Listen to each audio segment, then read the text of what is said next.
Hey everyone, it's Brian Cost with the Cost of Crypto. So in today's little short segment, it's talking about a matter of perspective and repricing. So I'm thinking back now to perspective, putting things in perspective as far as the price of Bitcoin. You could apply this to any crypto in general or anything in general, but in this case it's going to apply to Bitcoin. When you think about it, today at 57, you could say, is that a high price? Is it too expensive to get into? Well, it's all relative. I'm going to take my own experience as an example. Going back to 2017, when I first got into Bitcoin, really got into it, Bitcoin was around $1,200. And that was in early spring. Bitcoin had just gotten past 1,000 right at the end of 2016, which prior to that, it hadn't reached until 2013. So my entry point was in the $1,200 range. And during that time, it fluctuated, went up to 15, went up to 25, pulled back, and then it had its parabolic run up to 19 at the end of the year. So of all those things, and then in the ensuing bear market, the price started pulling back to 16, to 14, to 12, to 10, to 8. It moved into a range. Then it took a plunge to 6, just sticking a knife into people's guts. And then it held in a range.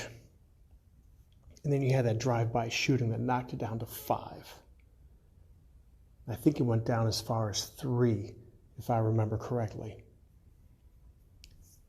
And then eventually it recovered, started building back up, and then made its way between the $5,000 and $10,000 range. Well, while that was happening, when it's coming off of the highs, the mentality is, oh my gosh, it's on sale. It's time to buy more. It's time to get more because it's cheap. But that $5,000 is a lot higher than the $1,200 entry price. And now, when you look at what happened, that $10,000, that $20,000 even, that's a low. We're at $57,000 as of today.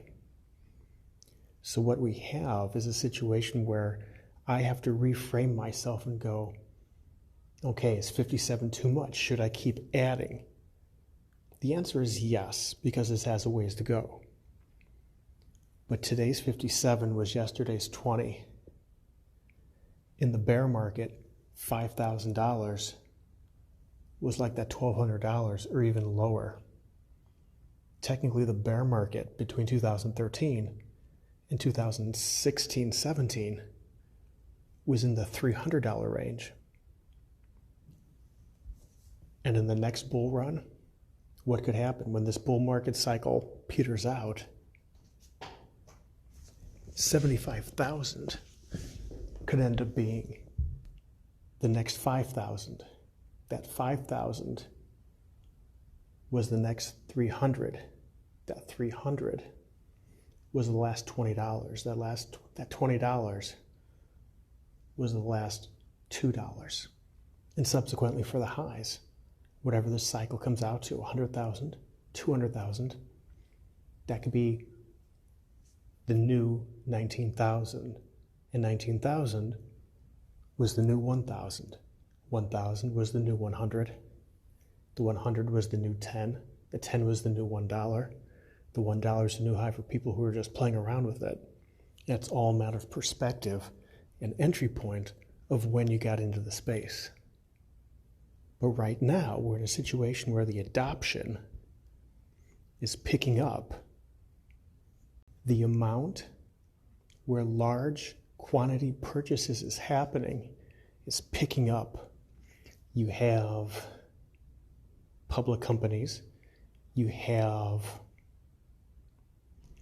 universities, you have sovereign wealth funds coming into the game. You have government entities of various sizes, from municipalities to, we're probably going to see national governments, we're probably going to see state governments, provincial governments, we're probably going to see villages and towns. Plus, we're seeing the growth in the retail market. That continues to grow. And Bitcoin is a finite resource. We're going to start seeing a supply crunch happening. I mean, as of right now, the amount of crypto on exchanges is reaching lows. Withdrawals are increasing. Retail investors, large institutions. If you follow some of the Twitter whale accounts, you'll see large withdrawals happening where it's being pulled off of the exchanges. In the next 11 years, we're going to see the last 10% of Bitcoin issued. By 2032, I think. And before then, when that happens, if the adoption curve hasn't reached a high point, there's going to be a serious supply crunch. But that supply crunch, we're going to experience it to one degree or another now. And it's something to watch for. Because the only people who are going to sell, it's like the exchanges will sell, but the liquidity from other people, that's only going to come at higher prices, where it reaches a price point where someone says, I'm ready to cash out. I've made a profit.